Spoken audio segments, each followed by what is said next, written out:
안녕하십니까. 저는 행복백세 자산관리연구회의 대표를 맡고 있는 강창입니다. 저는 금년에 77세인데요. 저는 젊은 시절부터 평생 현역을 꿈꿔왔고 또 앞으로도 건강이 허락하는 한 평생 현역을 꿈꾸고 있습니다. 왜 제가 평생 현역을 꿈꾸고 있는가? 저는 이 나이가 되어 보니까 옛날에 같이 일하던 친구들 또는 동료들 노후에 생활비가 모자라기 때문에 뭔가 일을 해야 되겠다는 생각을 합니다. 그리고 또 돈 걱정이 없는 분들도 먹고 사는 건 그럭저럭 해결이 되는데도 갈 데가 없어서 힘들어하는 친구들이 많이 있습니다. 그런 면에서 볼 때 저는 돈이 있건 없건 뭔가 평생 현역이 참 중요한 거구나 이런 생각을 지금도 하고 있습니다. 근데 평생 현역을 꿈꾸게 된 가장 큰 계기는 이 퇴직 후의 후반 인생이 너무나 길기 때문입니다. 우리가 100세 시대, 100세 시대 합니다만은 100세 인생이 꿈이 아니라고 생각합니다. 우리가 나는 앞으로 얼마나 더 살까 이런 걸 계산할 때 우리나라의 평균 수명에서 지금 내 나이를 뺀 만큼, 그러니까 지금 우리나라 평균 수명이 남녀 합해서 83.6세입니다. 그러니까 여기서 지금 자기 나이를 뺀 만큼 더 살겠지 이렇게 계산하는데 그러면 안 됩니다. 1980년생 지금 44세지요. 이분들의 경우에 5명 중에 1명이 살아남는 나이, 그러니까 20% 생존 확률 연령이 남자가 100세, 여자가 102세라고 합니다. 그리고요, 여기 표에다 나와 있습니다만 중위 사망 연령, 그러니까 내 나이에서 이렇게 쭉 줄을 세워서 딱 중간에 사망하는 연령이 보다시피 1950년생은 뭐 80세, 90세, 86세, 90세고요. 그리고 뒤로 갈수록 100세가 가까워집니다. 그러니까 일단은 100살까지 산다고 생각하고 준비를 해야 된다는 겁니다. 그러니까 이렇게 인생이 긴데요. 문제는 퇴직이 너무나 빨라지고 있습니다. 재작년에요. 취업 컨설팅 업체 잡코리아라고 하는 데서 조사한 자료를 보니까는 우리나라 40세 이상 직장인이 체감하는 평균 퇴직 연령이 51.8세랍니다. 신의 직장이라고 하는 공기업도 55세, 중소기업은 51세, 대기업은 49세라고 하더라고요. 자, 그러면요, 51.8세를 반올림해서 52세에 퇴직했다고 가정합니다. 평균 연령인 83세까지만 산다고 가정을 해도 52세에서 83세까지 31년입니다. 이 31년만 해도 이게 어느 정도 길인가? 하루가 24시간입니다. 현역 시절에는 무지개 바쁘지요. 일해야지, 술 먹어야지, 연애도 해야지. 하루가 100시간 있으면 좋겠습니다. 그런데요, 퇴직을 하고 나면 이놈의 시간이 가지 않습니다. 잠자는 시간, 밥 먹는 시간, 화장실 가는 시간 다 빼도 최소한 하루에요 11시간 정도 남거든요. 실제로요, 얼마 전에 어느 기업에서 퇴직을 앞둔 직원들을 부부를 불러가지고 교육을 시켰답니다. 거기 갔다 온 분한테 제가 들은 얘기인데요. 강사가 오더니 그러더랍니다. 다음 달부터 퇴직이시죠? 그럼 그 다음 날부터 하루 일과 일주일 일과 한 달 일과표를 예상을 해서 한번 써보세요. 이걸 뭐라고 쓸까? 막연히 앉아있는데 마누라는 어떻게 쓰는가 봤더니 받자마자 써내가는데요. 아침에 일어나서 밥하고 빨래하고 청소하고 계모임 갔다 육성이 갔다 딸내집 갔다 줄줄줄 써내려가는데 자기는 10시까지 써놓고 나니까 쓸 말이 없더랍니다. 최소한요 11시간 남습니다. 곱하기 365일, 1년이지요. 곱하기 31년, 이게 바로 12만 4,465시간입니다. 그러면요 12만 4,465시간이면 이게 어느 정도 길인가? 지금 우리나라 직장인이 1년에 회사 나와서 근무하는 시간 연평균 1,915시간입니다. 12만 4,465시간을 1,915시간으로 나누면요 약 65년이 됩니다. 느낌상으로는 퇴직하고 31년만 해도 현역 시절에 65년에 해당한다. 100살까지를 생각하면 말할 것도 없습니다. 우리는요 초등학교 때 다닐 때 하도 많이 들은 말 있죠. 인생은 짧고 예술은 길다. 아닙니다. 앞으로는 인생도 무지하게 길고 예술도 길다. 그러고 대책을 세워야 된다는 겁니다. 열심히 살았는데 유감스럽게 노생활비가 모자라는 사람, 그런 사람 어떻게 살 건가? 제 생각에 우리나라는 유감스럽게도 모자라는 사람이 대부분 70~80%라고 생각합니다. 살기는 갑자기 오래 살게 됐죠. 또 그다음에 금리도 많이 떨어졌죠. 또 경제는 어려워졌죠. 모자라는 사람이 대부분입니다. 인생에서 재산이 제일 많을 때가 50대랍니다. 통계청 자료를 보니까 우리나라 50대 가구의 가구당 평균 총자산이 6억 4,200만 원이랍니다. 그런데요, 빚이 있습니다. 부채 차입금. 요즘 우리나라 가계부채 때문에 많이 많지 않습니까? 가계부채가요, 평균 1억 800이랍니다. 이거를 빼면요, 5억 3,400. 이게 순자산 자기자본입니다. 언뜻 생각하면 50대 후반에 재산이 5억 3,400만 원 정도 있으면 그럭저럭 먹고 살 수가 아닌가 이렇게 생각하시겠죠?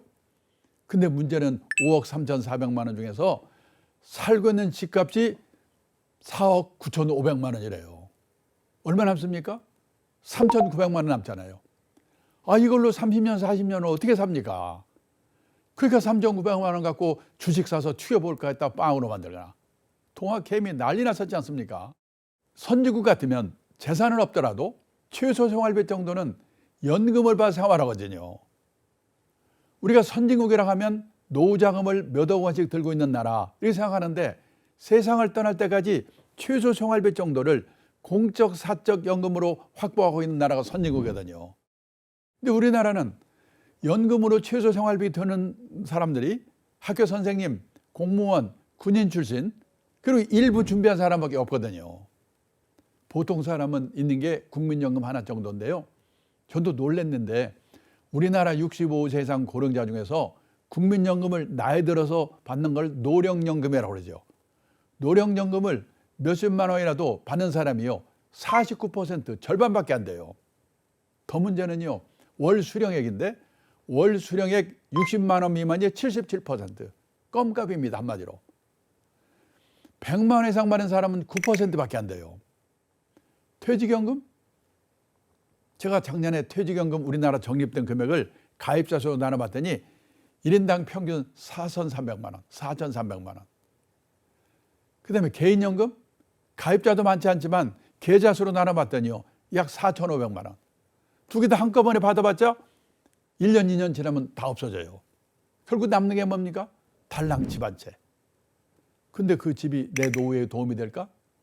지금요, 일본 동경에 가면 신도시, 우리말 하면 분당, 일산, 80년대까지만 해도 흥청흥청하던 신도시인데요. 저녁에 가보면 불안도는 아파트가 많아요. 비어있어가지고. 일본의 빈집이요, 5년 전에 849만 채라고 하더라고요. 금년 연말이 되면 1,000만 채가 된답니다. 10년 후가 되면 2,000만 채가 된대요. 집 4채 중에 한 채가 빈집이 될 거래요. 우리나라 빈집?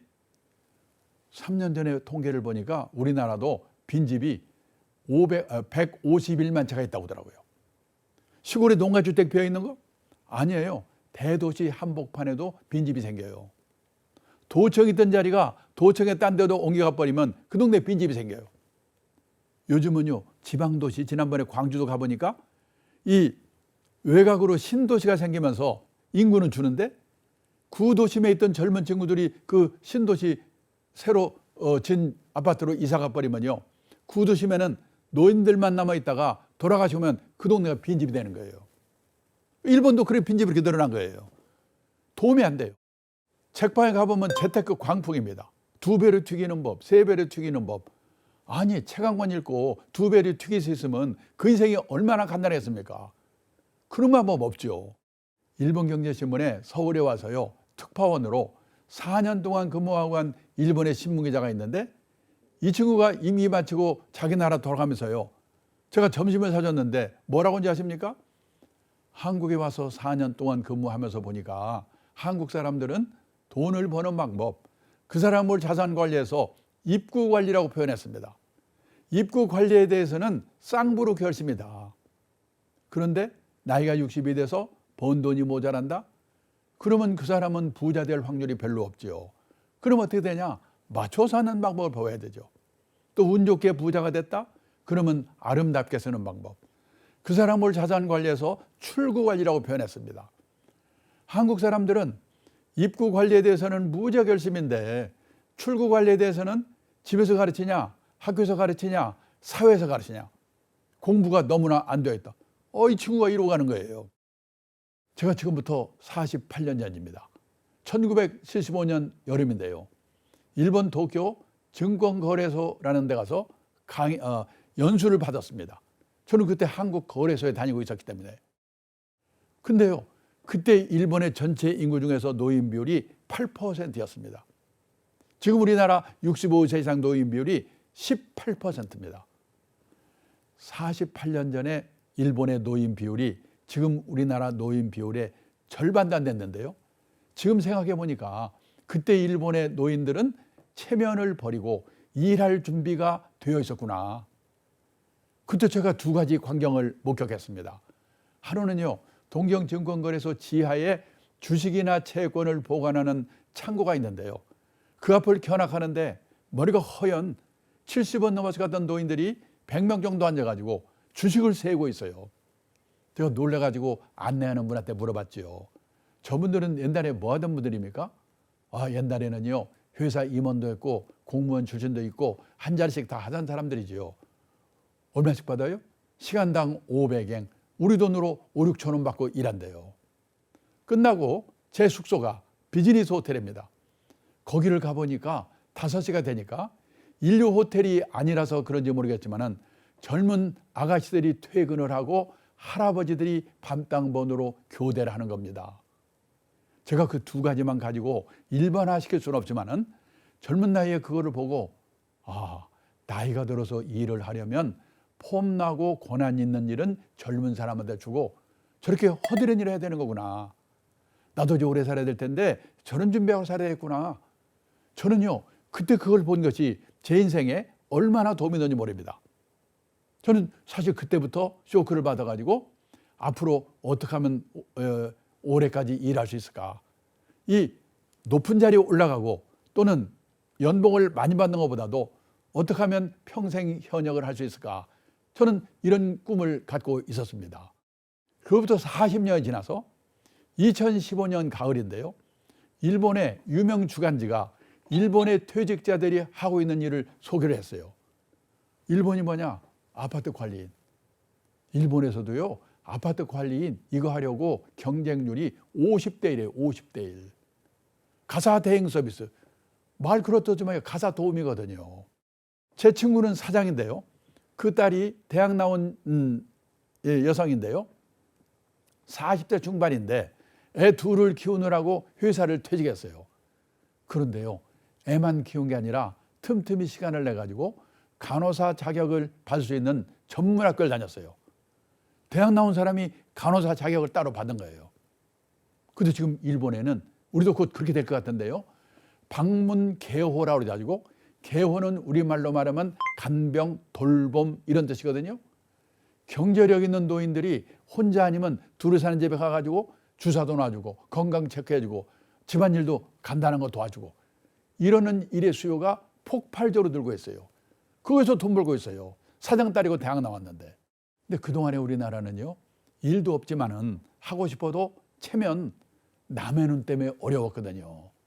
그런데 요 몇 년 전부터 우리나라도요, 무섭게 바뀌고 있어요. 제 옛날에 직장의 동료분 중에요, 여자분이 있는데 이분은 70이 넘은 분이에요.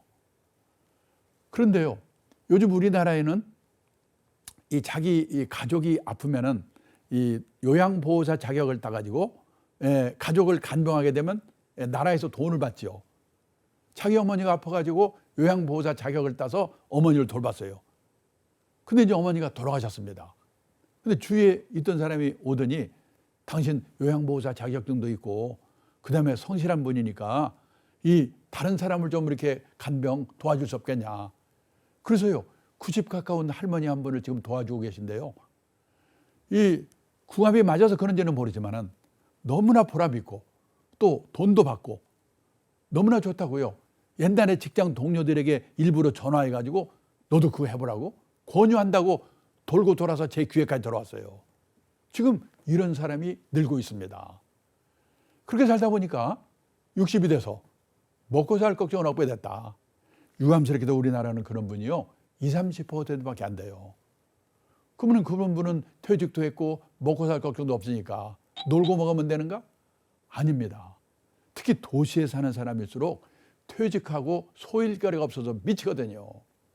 요즘 서울 시내 인류 호텔에 헬스클럽 한번 가보면은 왕년에 장관, 차관, 사장했던 사람 다 모여 있어요. 거기서 오전 시간 때우고 오후에 커피숍에서. 얼마 전에 정부 고관을 했던 제 친구가 있는데 저녁 먹다 뭐라고 하냐면 자기는 아침에 잠에서 깨면 침대에서 내려오기 전에 오늘은 뭐 할까? 그 생각부터 해놓고 그때 내려온대요.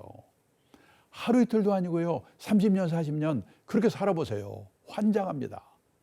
그래서 선진국에서는 퇴직하고 먹고 살 걱정 없는 사람 뭐 하는가? 취미활동 절반, 봉사활동 절반이면서 약간의 용돈벌이 하는 일, 이런 일들을 다 하고 있다는 거예요. 그 대표적인 게요. NPO 활동입니다.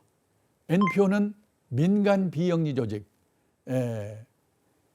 그 NGO 아시죠? NGO는 비정부의 뜻이고요. NPO는 비영리의 뜻인데 NGO도 넓은 의미의 NPO에 포함이 된답니다. 미국 가면요. 약 200만 개 정도의 NPO가 있습니다. 그런데 가서요. 퇴직을 하고도 뭔가 보람 있는 일을 합니다.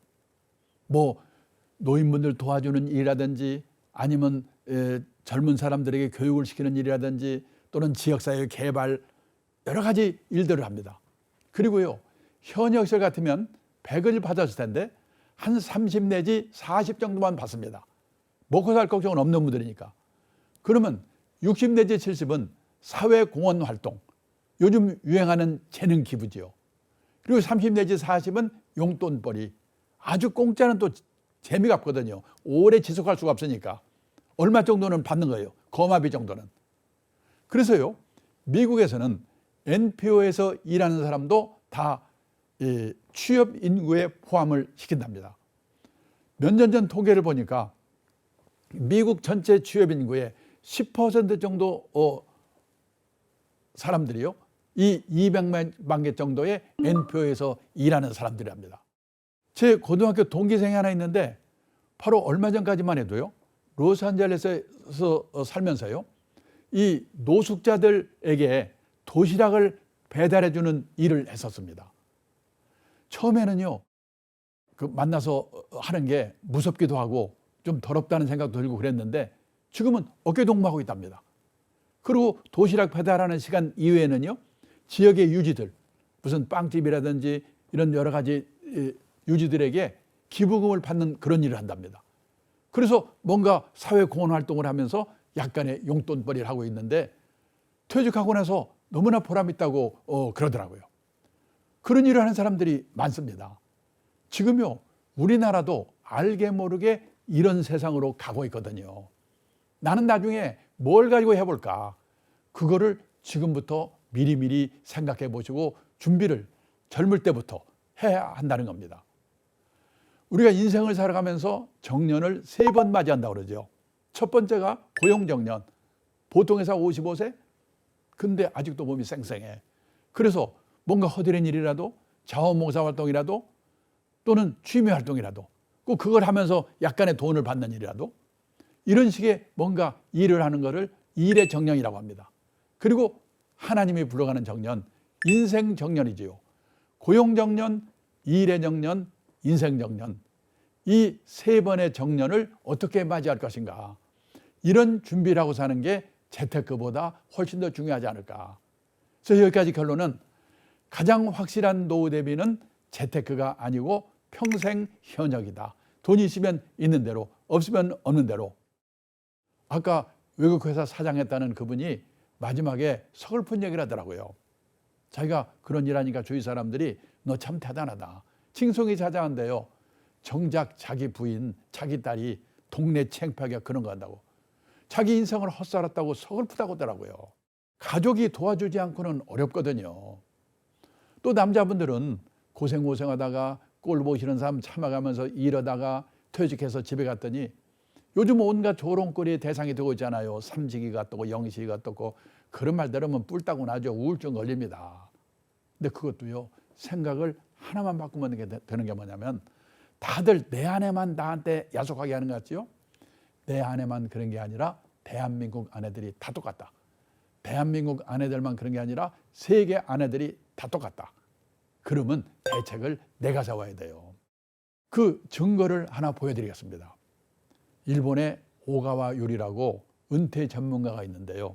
한 달에 한 번씩 에세이 글을 보내오는데요. 얼마 전에 보내온 에세이의 제목이 뭐냐? 일본에서 은퇴 남편 인기 1번.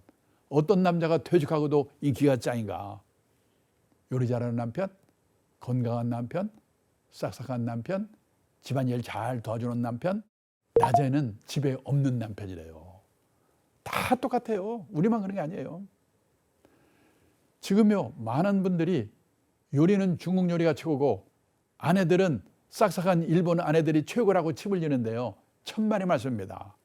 지금요, 일본의 가정주부들이요, 남편이 퇴직하고 집에 있으니까 남편 재택 스트레스 증후군이라는 게 생겼대요.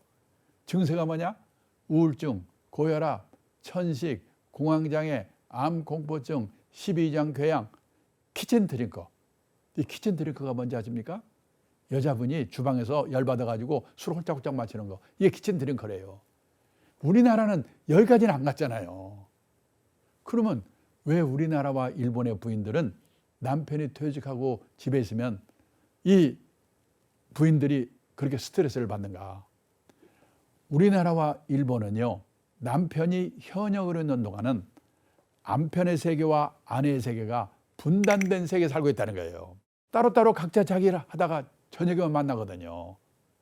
근데 이게 30년, 40년 그렇게 지내다가 어느 날 하루 종일 집에 있게 되니까 이게 이제 스트레스가 되는 거예요. 근데 미국 같은 경우는요, 커플 문화라고 그러잖아요.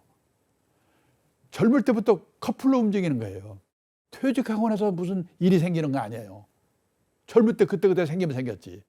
그래서 요즘 일본의 가정주부들은요, 생각이 좀 바뀌어가지고 이제 40대 후반이 되면요, 애들 교육 문제 이런 문제 전업주부라도 손에서 띄거든요. 그러면 대부분의 가정주부들이 뭔가 아르바이트를 합니다. 아르바이트를. 그리고 남자분들은 남자분대로 뭔가 아까 말했죠?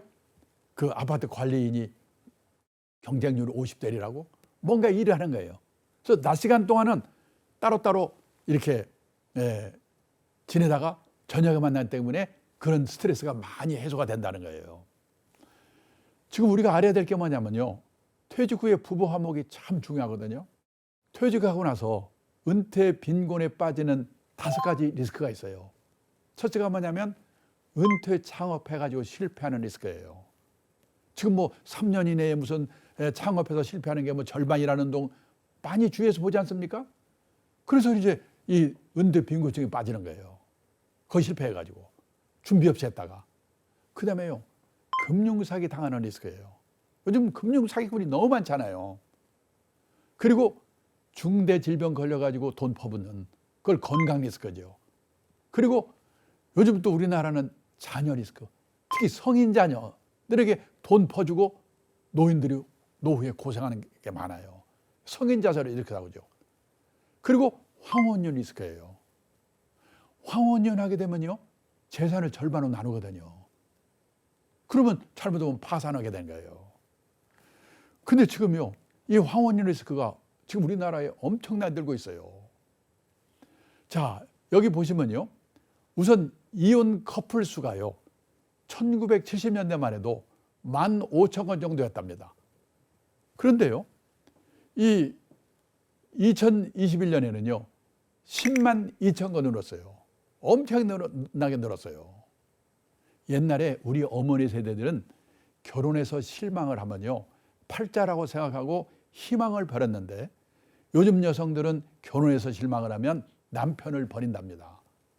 근데요, 옛날에는 결혼해서 4년 이내에 아이고 실수했구나, 신혼이혼의 비율이 높았거든요.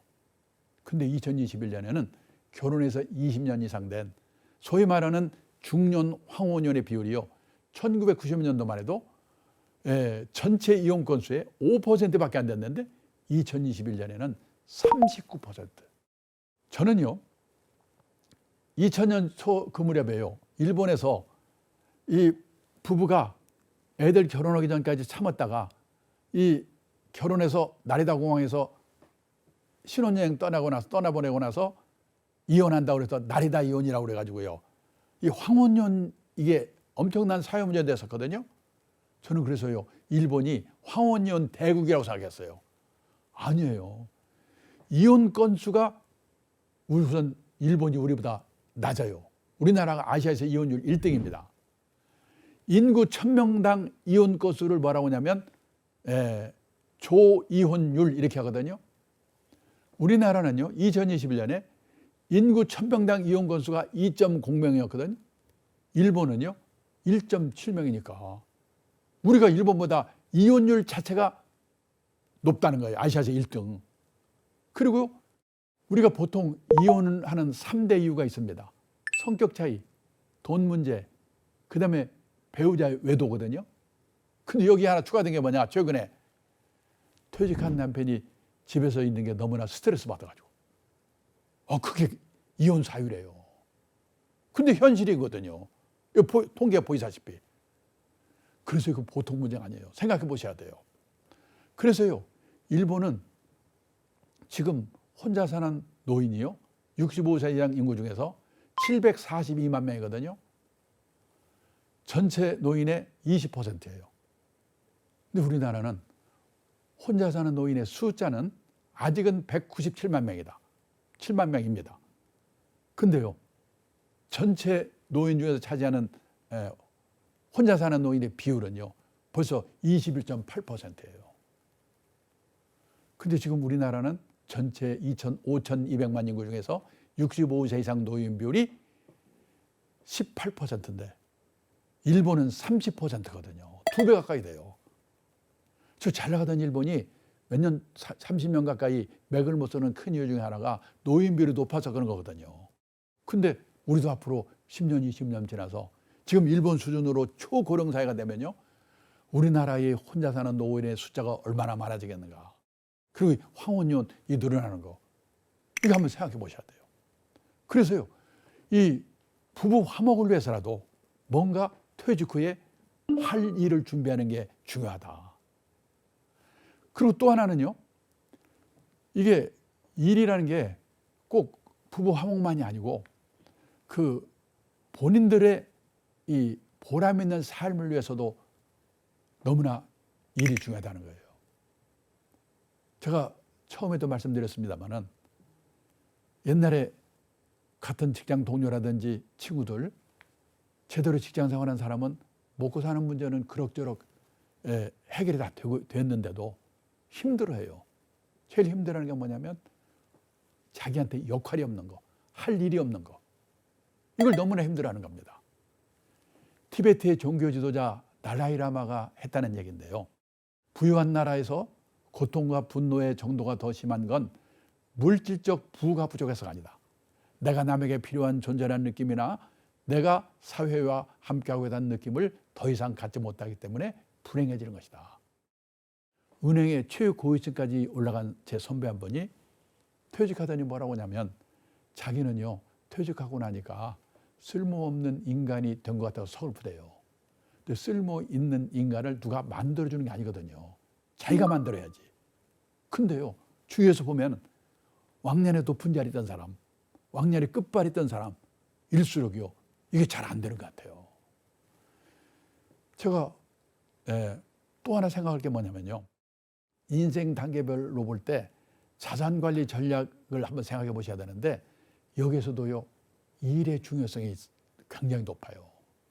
가끔 제가 퇴직 예정자분들 대상으로 강의가 끝나면요, 어떤 분이 오셔가지고 저 이번에 퇴직금을 2억 원 받는데요, 그 2억 원을 가지고 어떻게 주식을 사서 튀긴대요.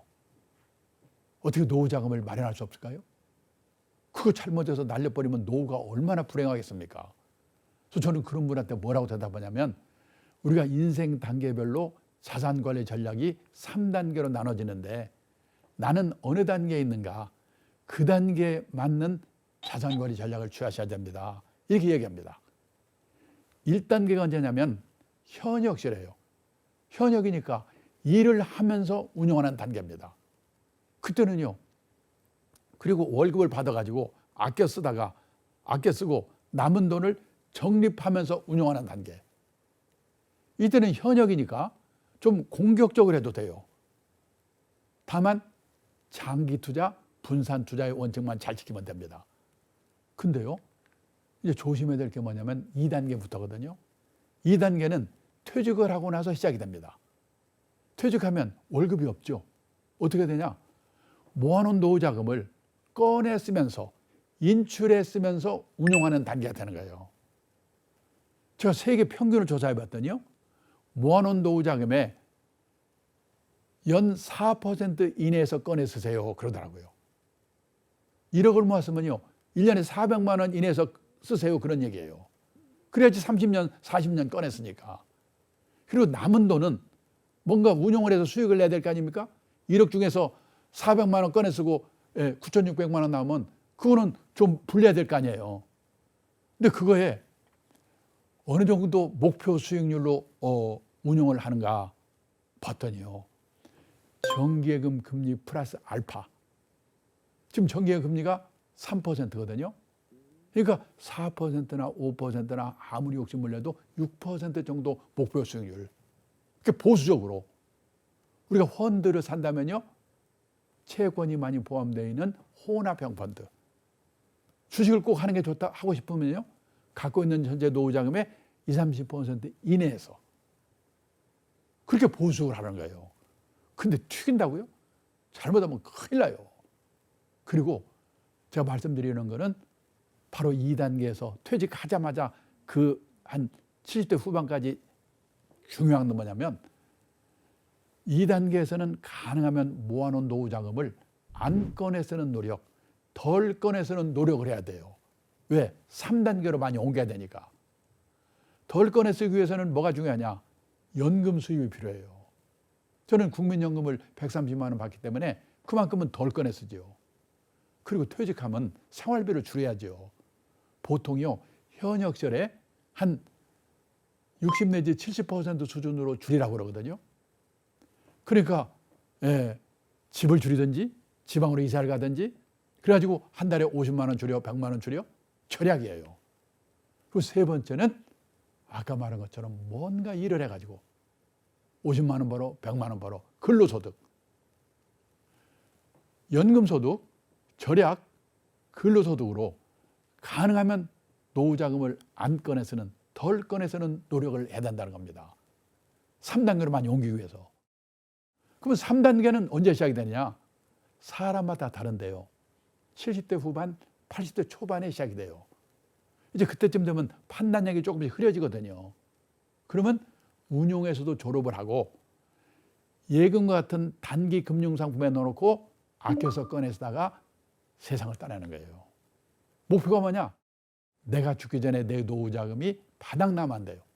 나의 수명보다 노후자금의 수명이 길어야 돼요. 그래서 꼭 생각할 게 뭐냐면 나는 어느 단계인가? 1단계인가? 2단계인가? 3단계인가? 거기에 맞는 자산관리 전략을 취해야 된다.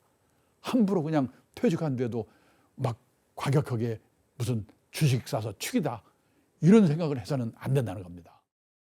퇴직하고 나서도 뭔가 일을 해야 된다고 그랬죠.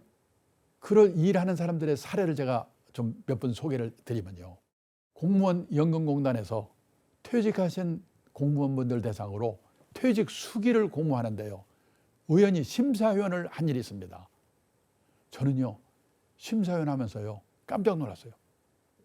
저는 공무원분들은 60까지 보장되지 연금도 300만 원에선 다 나온다지 아무 걱정 없는 줄 알았거든요. 아니에요. 제가 105분의 수기를 읽었는데 제가 읽은 수기의 90% 정도가 나와보니까 절벽이라는 거예요. 제일 비치는 게 뭐냐면 갈 데가 없는 거. 통계직 공무원에서 지방사무소 소장까지 한 번 일합니다. 고급 공무원이죠. 이분은 퇴직도 했고 연금도 있으니까 내가 한번 신나게 놀아봐야지. 놀아봤대요. 웬걸? 오래 못 가. 3개월 돌았더니 미치겠더래요. 아침에 일어나면 마누라 눈치가 보이는데 저놈 인간은 오늘 또 안 나가나? 놀래가지고 동네 도서관에 갔더니요, 신문 한 장 보려고 쟁탈전이 벌어지는 거예요. 아이고 꼴보기 싫어, 취직해야지. 그때서 원서를 여기저기 돌렸는데요, 준비해 간데 가지고 면접 보러 오라는 데도 없어요. 근데 오늘 한 군데서 면접 보러 오라고 연락이 왔더래요. 놀래서 봤더니 요즘 많이 생기고 있습니다. 주간노인보호센터. 아까도 말씀드렸지만은 이 일본도 우리나라도요, 젊은 노인이 나이 든 노인 도와주는 게 큰 일거리거든요. 이분이 면접에 붙어가지고 하루에 5시간에서 6시간 일을 한대요. 노인들을 자동차로 아침에 모셔다가 하루에 5시간 내지 6시간 정도 일을 하는데 그 센터에 가서 그냥 노인분들로 놀아주는 거예요. 장기도 두고 노래도 부르고. 이분이 싹싹한가 봐요. 또 시골에 노모가 혼자 계신데 혼자 계신 노모를 생각해서 내가 이분들한테 잘해줘야지.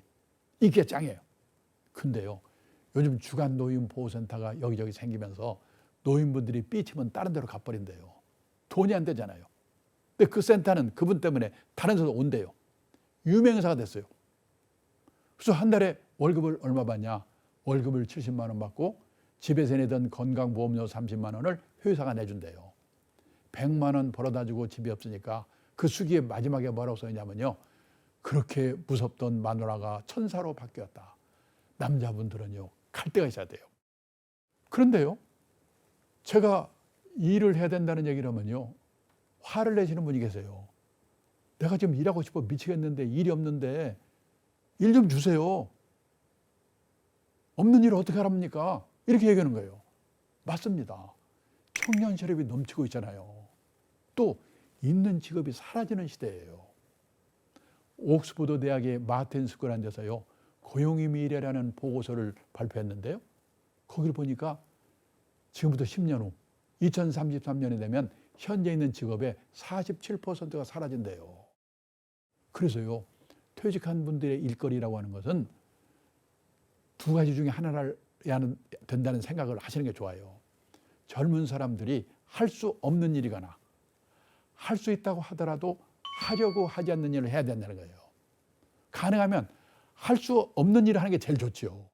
근데 그걸 못했으면은 그냥 일본에서도 아파트 관리인 경쟁률이 50대 1이라고 그랬죠. 체면을 내려놓고 일할 수밖에 없는 거예요. 근데 가능하면요, 할 수 없는 일을 해야 돼요. 그런데 아까도 말씀드렸지만은 직업이 사라지고 안전한 직업도 또 사라지고 있어요. 지금 4차 산업혁명 시대라고 하지만은 이 사라지는 한편에는 또 새로 생기는 일이 많은 거예요. 왜냐면요, 사람이 만들고 사람이 입력하고 사람이 느끼거든요. 미래가 안전하게 보장되어 있지는 않지만은 수많은 일자리가 사라지고 생길 때, 그러면 퇴직자로서 나는 뭘 해야 되는가? 다시 한번 젊은 세대가 할 수 없는 일이거나 하려고 하지 않는 일을 해야 되겠다. 가능하면 할 수 없는 일인데, 그런 면에서는 저는요, 새로운 일이 많이 생긴다고 그러죠. 저는 그걸 창직의 시대라고 합니다. 지금요, 5년마다 발표하는 우리나라의 직업의 수가요, 2019년만 해도 17,000개 정도였는데 그때 일본은 25,000개, 미국은 36,000개. 지금요, 생각지도 않은 일들이 많이 생겨요. 아이패드 화가, 반려동물 장의사, 인터넷 장의사. 저는요, 인터넷 장의사가 뭔가 했더니 과거 흔적 지워주는 거래요. 그런데 제가 보면요, 이 평생 현역을 실천하는 사람의 공통점이 뭔가를 보니까 퇴직 후에 일이 얼마나 중요한가 하는 것을 젊은 시절부터 일찍 깨닫는 거예요. 제가 간접적인 경험으로 그걸 미리 깨달은 게 저한테 큰 도움이 됐어요. 그리고요, 차별화시키는 노력, 제 주특기를 갖는 노력을 해야 돼요. 그리고요, 나만의 브랜드를 가져야 돼요.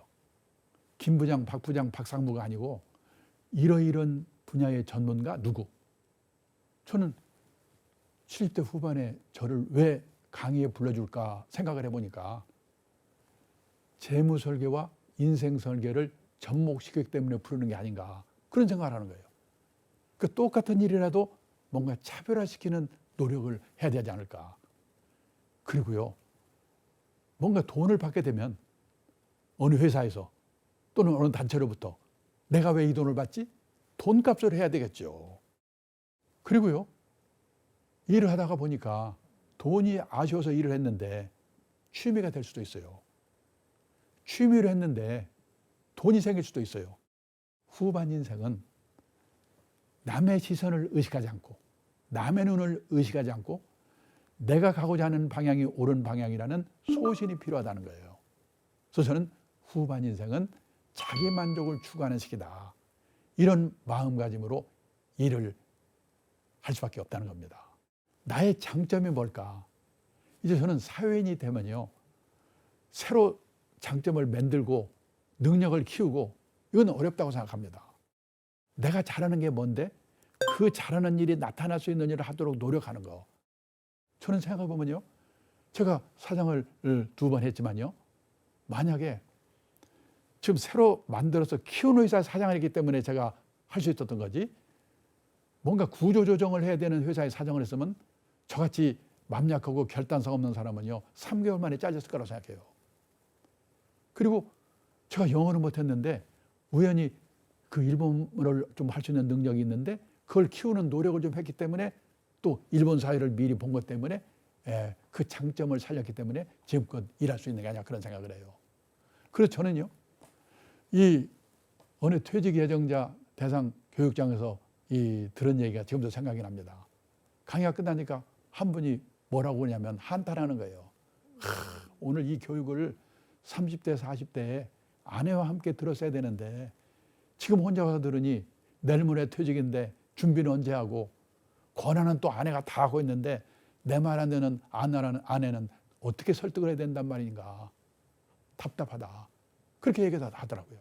그래서 그 퇴직 후의 준비는 퇴직 직전에 준비하는 게 아니고 30대, 40대부터 미리미리 준비하는 거다. 그리고 준비 중에서 가장 중요한 준비가 뭔 일을 할 건가. 일의 준비가 가장 중요하다. 이런 말씀을 드리면서 오늘 제 강의를 끝내겠습니다. 감사합니다.